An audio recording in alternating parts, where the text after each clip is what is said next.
Coach dan juga Managing Director of Capstone Group. Beliau adalah Bapak Eloy Zaluku. Apa kabar, Pak Eloy? Luar biasa. Selamat pagi, sahabat Sonora di seluruh tanah air. Selamat pagi juga, sekali, Pak Eloy. Semangat banget kita mau berbagi. Lihat deh, Bim. Wes, langsung self-selling langsung jual diri. Karena memang ini kita pagi hari ini membicarakan sebuah topik yang sangat menarik ya. You're a brand.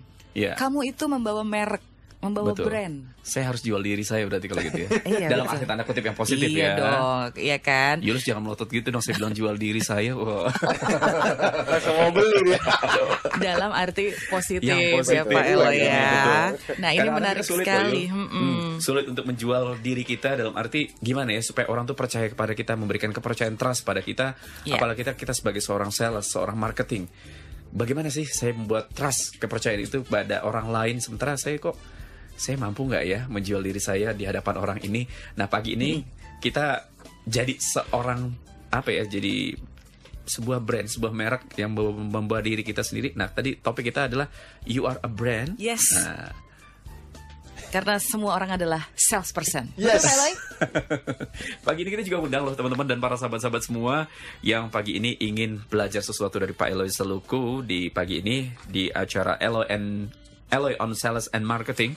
Bisa telepon interaktif 0216337783 atau Anda bisa bergabung melalui SMS 0812-112-9200. Iya. Bisa juga lihat Twitter kita di Sonora di @sonorafm92 atau follow Twitter kita kalau yang belum follow, ataupun bisa ke Twitternya Pak Eloy Zaluku @eloysaluku.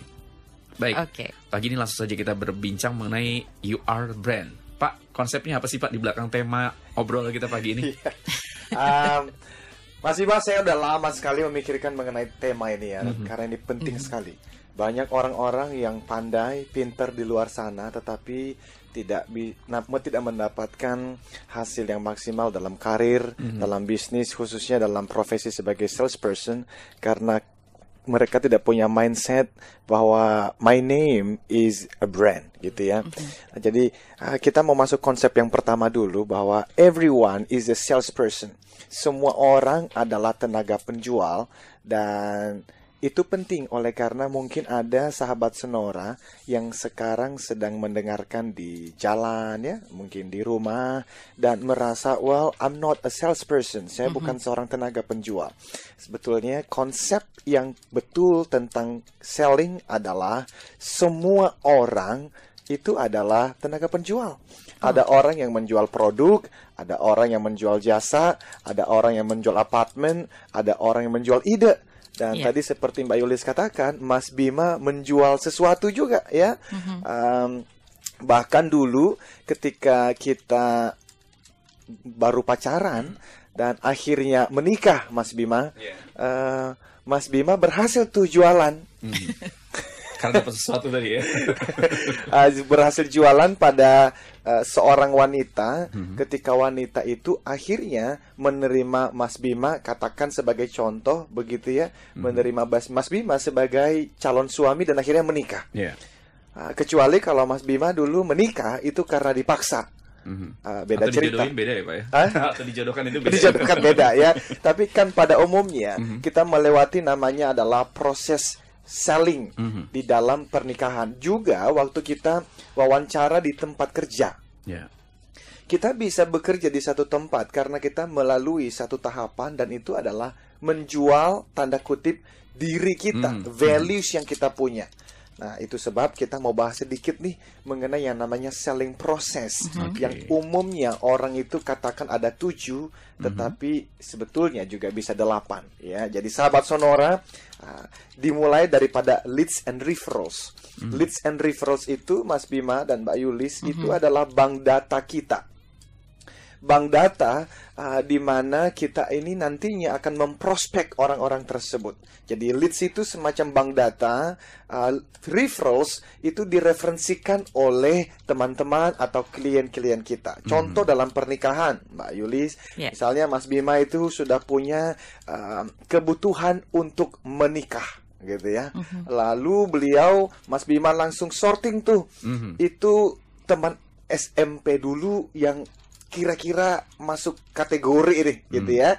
Teman SMA, teman waktu kuliah, teman main. Tetapi kemudian kalau di situ tidak ada, bisa menanyakan pada om, bisa menanyakan pada tante, bisa broadcast begitu ya. Tolong dong kalau ada referensi, saya lagi butuh. Itu adalah desain referrals. Tapi setelah ketemu namanya Mas Bima, maka yang dilakukan yang kedua adalah mulai melakukan prospecting. Nah, prospecting, kalau ingat dulu waktu kita masih pacaran dan mau mendekati seseorang, dulu Mas Bima caranya seperti apa? Waktu deketin satu cewek gitu, ya, langsung PDKT pasti ya. Pasti PDKT kan ya. Dan PDKT bisa, kalau dulu bisa melalui surat, sekarang mungkin kita ajak dia ngobrol, kita ajak dia nonton. Itu adalah itu di dalam tahap kita prospecting gitu. Tentu di dalam dunia sales mereka bisa mengirimkan proposal, mereka bisa mengirimkan flyers dan segala macam. Nah, setelah itu maka dia masuk di dalam step yang ketiga, yang namanya adalah building rapport. Rapport itu bukan report sebagai laporan, tetapi rapport itu adalah berbicara mengenai hubungan baik. Jadi tentu sebelum nembak Mas Bima, kita mesti membangun hubungan dulu kan, di mana kita akan mengenal di situ. Oh, cewek ini dia sukanya makan pizza misalnya. Oh, dia suka tuh kalau nonton, nonton itu dia suka film-film yang film-film action misalnya ya. Jadi sehingga kita setelah mengenal, membangun hubungan dengan dia, maka kita akan memberikan, sehingga waktu kita nanti di tahap yang keempat, itu berbicara sudah yang kita sebutkan di sana, itu adalah uncovering aspirations and afflictions. Ini yang seringkali orang-orang sales dalam dunia sales itu kelupaan. Mereka langsung masuk di dalam tahap yang kelima, namanya presentation. Dia belum melewati tahap yang keempat, yang namanya adalah uncovering aspiration. Aspirations itu adalah, kalau itu contoh tadi di dalam kita pacaran dan mau menikah, kita mulai mengenal cewek ini sebetulnya aspirasi dia itu apa sih? Dia punya harapan-harapan apa sih? Karena Mas Bima di dalam dunia penjualan dan Mbak Yulis itu prospek kita seringkali tidak tidur malam. Dia berpikir, merenung sampai jam 4 pagi. Bukan hanya karena dia punya problem di dalam perusahaan. Bisa jadi semua baik-baik saja, tetapi kenapa kok dia sampai jam 4 pagi nggak tidur? Karena dia punya harapan-harapan yang belum tercapai. Nah, sebagai seorang salesperson, dia bukan hanya menemukan afflictions. Afflictions itu adalah problem apa sih Pak? Problem apa sih Bu? Dalam bidang, katakanlah, kalau kita menjual alat-alat kesehatan misalnya. Bisa jadi alat kesehatan di rumah sakit itu semua sudah baik. Semua sudah oke, tetapi ternyata si big boss ini, dia punya rencana 5 tahun ke depan. Dan dia membutuhkan alat yang mendukung rencana itu. Jadi, tahap yang keempat ini penting sekali dalam dunia penjualan, yang namanya uncovering aspirations and afflictions. Di dalam tahap yang kelima, kita baru melakukan namanya presentation. Nah, di dalam Mas Bima, let's say pacaran dengan seseorang, Yulis pacaran dengan seseorang, maka presentation di situ adalah di mana Mas Bima itu menyampaikan keinginan hatinya. Dan biasanya orang ngomongnya itu nembak. Nah, setelah nembak tapi Mas Bima, maka kita masuk di dalam tahap yang keenam, handling objections. Karena cewek itu kan belum tentu nerima tuh. Dan dulu waktu SMA itu pernah ditolak Mas Bima. Wajar itu Pak. Sama Pak. Nah, orang bisa menolak itu bukan berarti dia pasti tidak mau. Ditolak 4 kali, kelima kali saya ternyata diterima dan kami pacaran hampir 5 tahun. 2 tahun. Jadi sama dengan teman-teman salesperson di luar sana yang sekarang pernah ditolak, bukan berarti itu si prospek Anda memang nggak suka dengan produk atau jasa ini, belum tentu. Tetapi dia harus di-convince. Contoh nih, misalnya si cewek tadi kita berikan saja namanya Diana gitu ya. Dia bilang sama Mas Bima, sorry ya, belum mau pacaran nih. Sebetulnya Mas Bima, dia bukan belum mau pacaran, tapi mungkin dia itu punya objections yang lain. Tapi Mas Bima mesti mencari tahu apa yang membuat dia belum mau pacaran. Sama, misalnya kita mau jual asuransi dan seseorang mengatakan, aduh sorry ya, saya sudah punya asuransi lain nih. Itu adalah alasan-alasan klasik. Belum tentu dia belum membeli karena dia punya asuransi yang lain. ada hal-hal lain yang sebagai salesperson itu mesti masuk lebih dalam. Nah, yang ketujuh tentu saja namanya closing and delivery. Banyak orang-orang sales di luar sana, Mas Bima dan Mbak Yulis, itu dari step yang pertama sampai ke 6 tadi, itu mereka sudah jago, sudah melakukan yang terbaik. Tapi ternyata mereka tidak punya skills di dalam melakukan closing. Closing sendiri itu ada teknik-tekniknya, ya. Setelah closing tentu delivery itu yang ke-8, dan bahkan kita tambahkan yang ke-9 yang umumnya disebut sebagai after sales service. Dalam pernikahan, Mbak Yulis, ada namanya after marriage service. Jadi kalau dalam di dalam pernikahan, closing itu adalah ketika kita menikah. Delivery itu adalah ketika semua janji-janji kita kaum pria itu kita buktikan kepada istri. Karena dulu waktu pacaran, kamu memang bukan yang pertama, tapi kamu pasti yang terakhir. Itu kan janji itu. Tetapi akan dibuktikan setelah kita menikah. Nah, kalau pembuktian itu ada dan nyata, maka biasanya sang istri itu menjadi bahagia. Dan kalau istri bahagia, biasanya dia juga akan bahagia di dalam mendidik anak-anak di rumah. Dan dengan demikian, anak-anak itu bertumbuh menjadi manusia seutuhnya. Nah, tapi yang terakhir adalah after sales service di dalam keluarga, after marriage service, itu adalah di mana kita sekali-sekali masih memberikan bunga pada istri.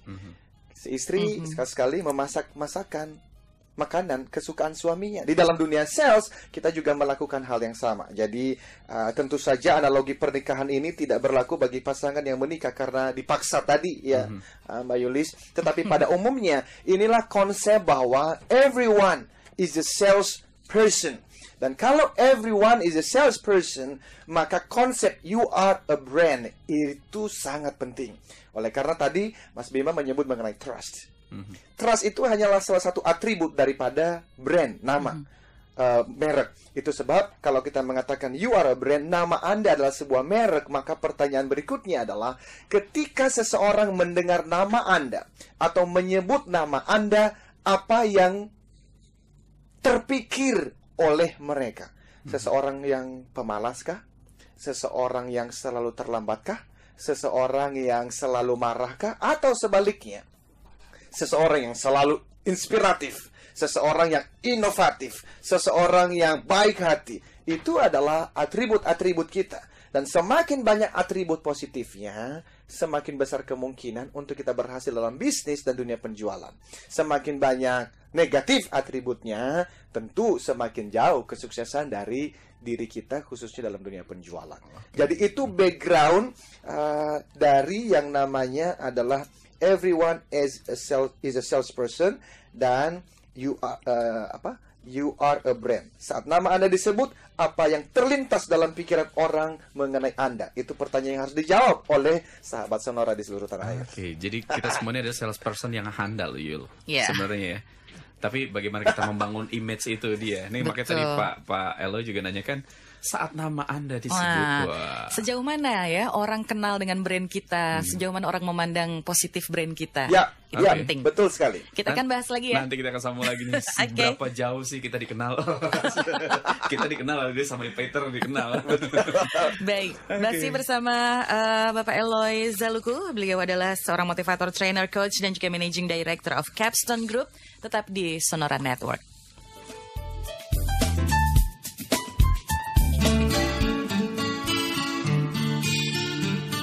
Anda tetap bersama kami, Jaringan Radio Sonora. Oke, teman-teman dan para sahabat-sahabat sekalian, masih di acara Eloy on Sales and Marketing di pagi ini bersama dengan Eloy Zaluku, seorang motivator, trainer, coach, and managing director of Capstone Group. Bagi teman-teman dan para sahabat-sahabat semua yang mau bergabung di obrolan kita pagi ini, bisa telepon interaktif 0216337783, SMS 0812112920, dan topik kita menarik sekali adalah You Are a Brand. Nah, pagi ini tadi kita dikatakan kita semua adalah seorang salesperson. Kita bisa dikatakan sebagai seorang penjual yang handal. Nah, tapi saat nama Anda disebut, apa sih yang terlintas pada pikiran orang? Nah, ini maksudnya gimana sih Pak Eloy? Banyak saya juga tadi masih bingung saat nama saya disebut. Ada saat namaku disebut di doa ibuku, Pak. Lagu itu ya. Lagu anak-anak tuh kayaknya. Nah, itu gimana nih, Pak? Iya, kalau kita ambil beberapa contoh ya. Yang paling mudah kita ambil contoh yang sahabat Sonora itu gampang lah mikirin ya. Kita ambil airlines. Oke. Nah, Mas Bima bisa sebutkan beberapa merek airlines atau pesawat di Indonesia sekarang? Garuda Airlines. Garuda Airlines ada. Oke, Lion. Ada Lion, ada AirAsia dan teman-temannya itu ya.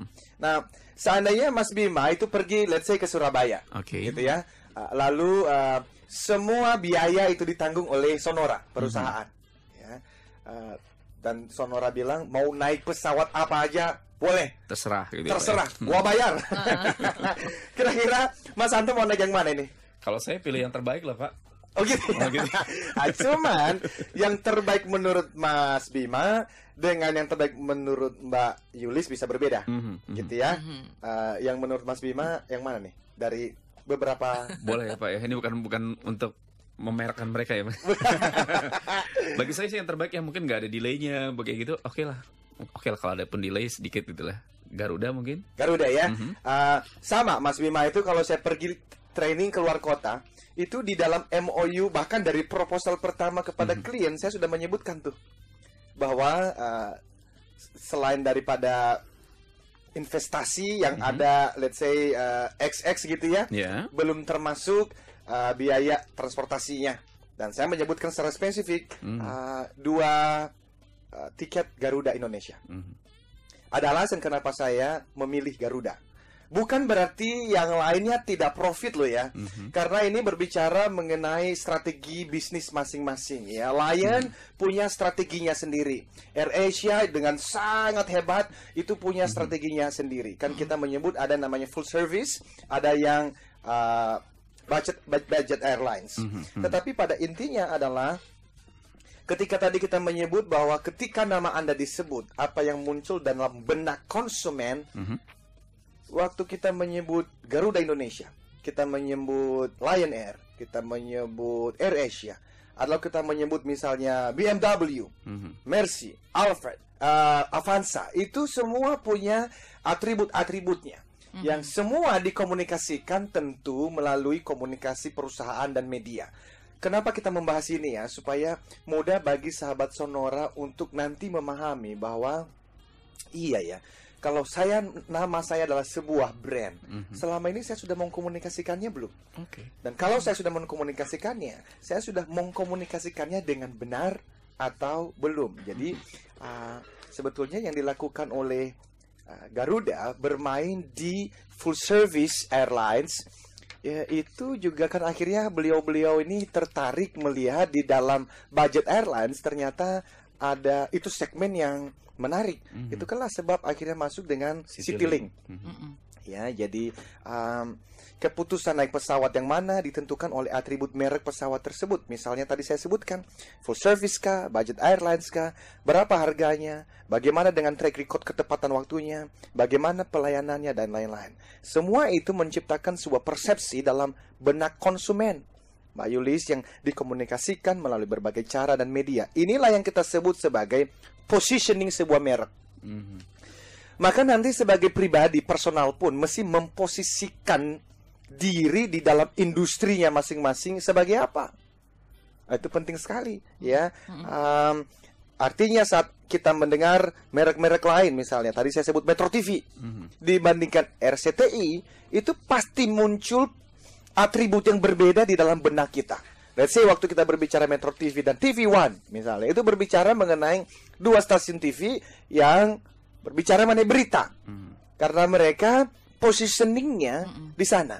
Waktu kita berbicara mengenai SCTV beda lagi, berbicara mengenai RCTI beda lagi. Sonora pasti punya positioning sendiri dibandingkan dengan radio station yang lain. Tentu program kita hari ini juga pada akhirnya memiliki positioning. Ketika kita berbicara mengenai Eloy on sales mastery misalnya, saya lagi memposisikan diri di pasar that I am not only a motivator. I am a motivator yang mengkhususkan diri di dalam penjualan. Sehingga saya tentu itu puluhan buku di dalam dunia penjualan. Itu kemarin sempat ke Singapura, itu saya membawa buku sekitar 20 buku baru mengenai salesnya saja. Karena saya tahu saya akan memposisikan diri di pasar. Nggak mungkin. Awalnya saya memberikan di dalam proposal saya ada 10 bahan training yang saya bisa sampaikan mengenai service excellence. Ya bisa saja, tetapi akhirnya saya menemukan bahwa kita tidak bisa menjadi ahli di dalam segala bidang. Kita harus berani memilih. Nah, di dalam memilih ini itu ternyata tidak gampang. Apalagi kalau memang kita orang yang suka membaca. Karena bicara service excellence, saya juga pernah diundang berbicara di beberapa tempat. Untuk SPG misalnya, untuk beberapa banking misalnya. Tetapi betul, saya bisa kalau saya diundang di bidang itu. Tetapi bagaimanapun saya mesti punya core-nya. Maka saya akhirnya memilih as a motivator. Itu pun di dalam motivator saya menemukan ada anthropocentric motivator yang terlalu berpusat pada kehebatan manusia dan akhirnya melupakan kedaulatan Tuhan di dalam kehidupan manusia.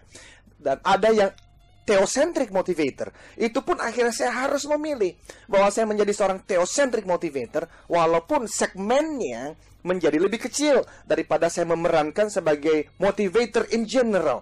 But it's okay, karena pada akhirnya I have to choose, saya harus memilih. Tapi at least orang mengenal Eloy itu bukan motivator biasa. He is a theocentric motivator. Waktu berbicara mengenai selling, I'm not only sebagai pembicara sales biasa. Saya adalah seorang rave selling trainer. Ada rave-nya, ada konsep di dalamnya. Apa itu? Saya memfokuskan diri di dalam relationship based and value creation selling.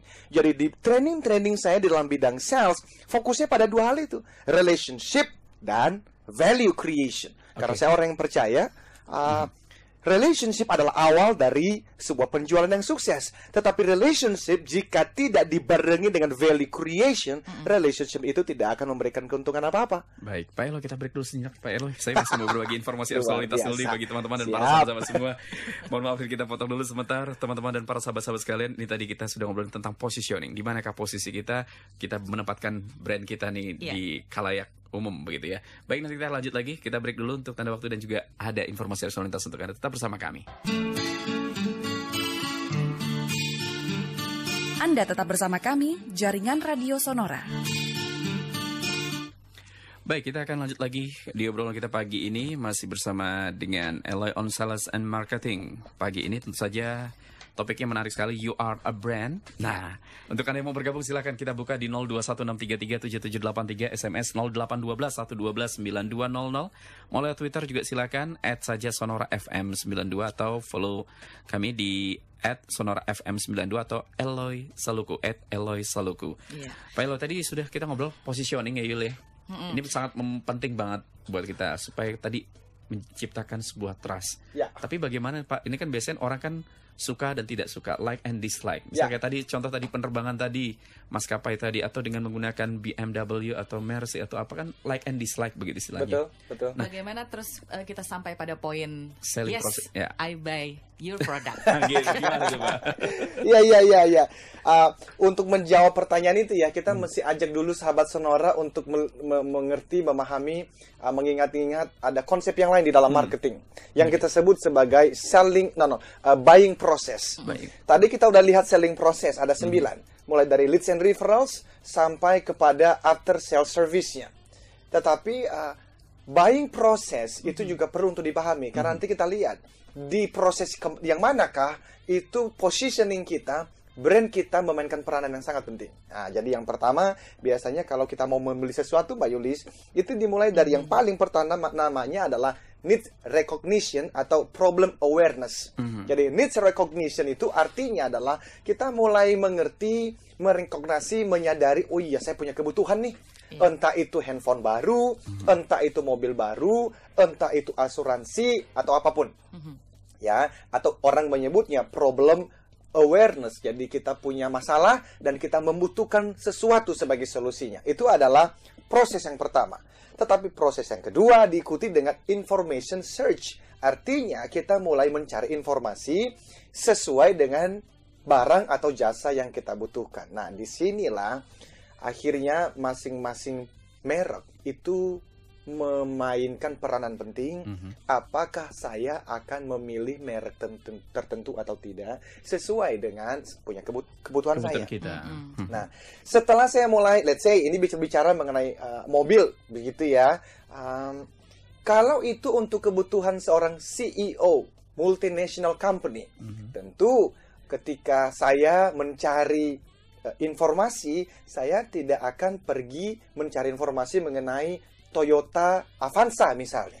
Kenapa? Karena Toyota Avanza memang dia menyasar bukan di level CEO.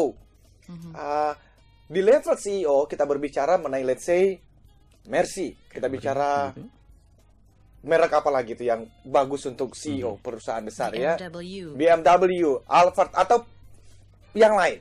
Tetapi kalau saya mencari mobil untuk antar jemput anak saya yang masih TK itu, saya sekaya-kayanya orang kayaknya nggak beli Jaguar kali ya, kecuali orang itu sakit kali karena saking dia pingin menyatakan diri sebagai orang kaya, anaknya pun harus diantar dengan Jaguar. Mungkin nggak perlu begitu ya. Jadi mungkin dia akan datang ke showroom yang Sirion mungkin adalah sesuatu yang bisa menjadi alternatifnya. Jadi itu adalah information search. Maka tahap yang ketiga adalah evaluation of alternatives. Dari 3 atau 4 atau 5 alternatif di dalam segmen yang sama akan dievaluasi. Apa itu? Mungkin warnanya, mungkin bentuk bagasinya, mungkin itu penentu harganya dan lain sebagainya. Maka yang keempat adalah kita mulai masuk di dalam tahap yang keempat yang namanya purchase. Kita beli deh tuh. Jadi setelah kita mengenal kebutuhannya apa, yang kedua kita mencari informasi sesuai dengan kebutuhan itu. Kita kemudian yang ketiga kita mengevaluasi alternatif yang ada. Yang keempat baru kita beli. Nggak tahu Mbak Yuli seperti itu juga nggak prosesnya waktu membeli suatu barang atau jasa gitu? Mulai dari barang yang murah juga kayaknya begini ya. Iya, persis. Melewati tahap-tahap ini persis, ya, persis. Dan yang kelima, yang paling terakhir adalah namanya post-purchase evaluation. Nah, semakin tinggi harga barangnya, maka post-purchase evaluation-nya juga semakin besar tingkatannya. Artinya, kalau saya umumnya ya waktu kita membeli satu barang tertentu ketika kita pulang ke rumah, atau beberapa menit setelah kita belilah, kita, aduh benar nggak ya? Warnanya, aduh cocok nggak ya? Beli baju aja kadang-kadang kan seperti itu ya Mbak Yulis ya. Nah, di dalam dunia penjualan, seringkali ketidakpuasan konsumen atau klien terjadi di titik ini. Oleh karena, Mas Bima kalau perhatikan ya, di dalam proses selling, antara leads and referrals, yang kedua dia melakukan prospecting, yang ketiga dia building rapport, yang keempat dia tadi itu recognition daripada kebutuhan, yang kelima dia presentation. Di dalam presentation umumnya salesperson itu memberikan banyak janji-janji, termasuk kita mah deliverynya cuma 2 hari Pak, kita mah harganya Pak, asuransi misalnya ya, kita mah kalau klaim mah cepet Pak, hanya dalam waktu 24 jam pasti ber. Ini adalah janji-janji. Dan banyak konsumen buy-in dengan janji-janji ini. Tetapi nanti di after sales service-nya atau kita sebut sebagai post-purchase evaluation-nya, disinilah terjadi banyak sekali kekecewaan klien. Karena apa? Bagi salesperson yang tidak sukses, bagi salesperson amatiran atau junior, dia berpikir bahwa setelah dia closing, maka selesailah sudah pekerjaannya. Padahal belum ya Pak ya. Justru itu adalah titik baru bagi seorang klien. Karena itulah titik di mana dia baru bayar. Dan dia itu menuntut dan mengharapkan janji-janji yang pernah dia terima itu di-fulfill di saat setelah dia closing dan bayar. Nah, seringkali di level delivery ini, mendeliverkan apa yang sudah kita janjikan, banyak sekali terjadi kekecewaan. Jadi untuk sahabat Sonora di seluruh Indonesia Raya, pekerjaan Anda sebagai salesperson belum berhenti setelah closing dan dapat komisi. Ya, justru itu titik. Itu justru titik yang paling penting bagi konsumen karena dia sedang melakukan post-purchase evaluation. Nah, bagi seorang salesperson yang handal, justru makanya tuh kalau jualan mobil nih, teman-teman penjual mobil di seluruh tanah air, kalau mobilnya sudah diantar, sebisa mungkin Anda sebagai salesperson itu datang, mengantar bersama. Tapi kalaupun tidak, at least telepon. Ya, mungkin 2 jam atau 1 hari setelah pengiriman mobil atau motor, teleponlah kepada konsumen itu. Pak, mobil Bapak sudah diantar ya. Gimana? Bapak pasti senang sekali dong ya. Kenapa? Karena itu momen-momen di mana dia lagi dalam tahap galaunya. Karena dia, iya ya, kayaknya saya salah warna loh. Ini kehebatan seorang salesperson adalah di dalam dia bisa menenangkan hati konsumennya bahwa, Pak, Bapak memilih warna yang tepat. Bapak memilih merek yang tepat. Kita kan kadang-kadang membutuhkan peneguhan itu ya, Mbak Yulis ya. Hanya sekedar ya kegalauan biasa, tetapi kalau salesman bisa masuk di dalam momen yang penting itu, dia akan diingat selamanya. Brandnya akan diingat selamanya sebagai seseorang yang menenangkan saya di tengah-tengah kegalauan. Itu itu penting sekali itu, Mas Bima. Iya. Kita akan beri kembali Pak Eloy. Dan sepenting informasi arus lalu lintas nanti yang kita sampaikan juga. Informasi arus lalu lintas kita harus sampaikan. Iya, itu juga penting. Saya juga masih nanti ada pertanyaan dari teman-teman juga menarik sekali, ada tadi yang pas sudah banget. Ada beberapa SMS ya. Dia bekerja di sebuah bank swasta. Bagaimana nih Pak, saya sebagai seorang salesperson bisa membawa tadi bisa menjual brand saya begitu ya. Tapi nanti kita akan lanjut kembali. Kita break dulu sejenak teman-teman dan para sahabat-sahabat Sonora dimanapun Anda berada di Sonora Network yang bergabung pagi ini, tetap bersama kami. Anda tetap bersama kami, Jaringan Radio Sonora. Ya, masih ada waktu tersisa sedikit lagi untuk kita bersama-sama dengan Pak Eloy di Eloy on Sales and Marketing. Pak, ini tadi ada pertanyaan menarik juga nih dari seorang sahabat kita, Heri. Pak Heri di Cipete, seorang sales people di sebuah bank swasta.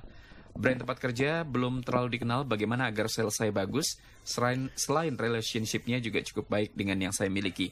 Nah, ini juga ada pertanyaan tambahan lainnya Pak. Ya. Bila kita ini seorang karyawan, apakah kita masih harus membangun branding tersebut Pak? Wow, ini pertanyaan yang bagus sekali, Mas Heri. Selamat pagi. Saya langsung menjawab pertanyaan Bapak dengan hasil survei yang pernah dilakukan oleh Tom Rayleigh Training. Beliau mengadakan training kepada ribuan orang ini ya.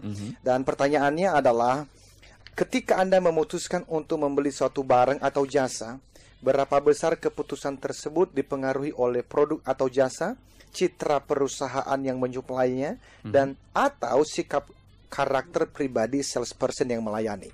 Jadi, orang membeli satu barang atau jasa itu karena melihat pada produknya. Tetapi juga bisa karena alasan melihat pada nama besar banknya. Seperti Mas Heri kan bertanya nih, saya bekerja di sebuah bank swasta, brand tempat kerja saya belum terlalu dikenal.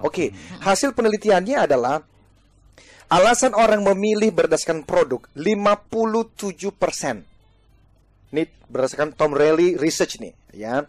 57% Mas Heri orang membeli karena produk jasanya. Jadi bank Anda, produk apa sih yang Anda jual sekarang? Karena di dalam bank juga kan bermacam-macam produknya. Nah, ini tentu menuntut kreativitas, inovasi dari marketing tim Bapak untuk menyusun program-program, produk-produk bank yang memang bisa fight di pasar. Ya, tapi yang kedua, itu 25% Mas Heri itu ditentukan oleh sikap atau karakter pribadi si AO-nya, account officer-nya, sales eksekutifnya, diri salesperson-nya. 25% loh Mbak Yulis. Ini besar loh. Ya. Sementara nama besar perusahaan itu 18% saja. Jadi betul, kalau kita di perusahaan yang bank yang sudah terkenal, Bank Mandiri misalnya, BCA misalnya, itu beberapa klien-klien saya tuh ya, CMB Niaga misalnya, ANZ, dan OCBC ISP ini adalah klien-klien kami, Standard Chartered dan lain-lain. Itu tentu nama besarnya memang membantu. Tetapi itu pun jangan salah loh, hanya 18%. Kecil ya Pak ya? Justru lebih besar tadi ya? diri pribadinya, diri salesnya sendiri 25%. Jadi Mas Heri, selain relationship yang cukup baik, jawab pertanyaan yang tadi yang pertama itu.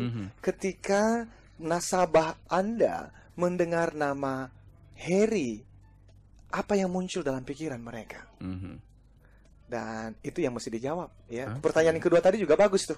Bila kita seorang karyawan nih Pak, kita kan karyawan di Sonora, apakah kita harus membangun brand lagi atau Sangat. atau kita sendiri bangun brand kita sendiri lah, Bima, Yulis sendiri atau No. gimana sih Pak? Saya waktu mencari tim masuk di dalam perusahaan kami, saya pertama kali melakukan apa? Saya ke Facebook. Oke. Ngapain saya? Saya cari status orang ini di Facebook. Oleh karena sahabat Sonora di seluruh Indonesia Raya, apa yang Anda katakan, apa yang Anda tulis di status Facebook Anda, di BlackBerry Anda, itu adalah media komunikasi Anda. Sehingga kalau saya menemukan, katakanlah namanya Michael misalnya, ternyata saya lihat di Facebooknya itu setiap kali statusnya complaining terus tentang atasannya, complaining terus mengenai cuaca. Saya tidak akan meng-hire orang ini bergabung dengan tim kami, karena bagi saya orang ini tidak akan memberikan value apa-apa. Nah, pertanyaan itu saya akan menjawab justru, Mbak, Mas, jadi karyawan tentu Anda ingin kesuksesan. Kalau Anda mau sukses, tolong dengarkan ini ya. Ada 5 hal yang dicari oleh semua bos di seluruh dunia. Yang pertama adalah Anda mesti menjadi orang, kalau saya menyebut nama Anda, atasan Anda menyebut nama Anda, dia kepikir satu nama yang atributnya pertama, zero mistake.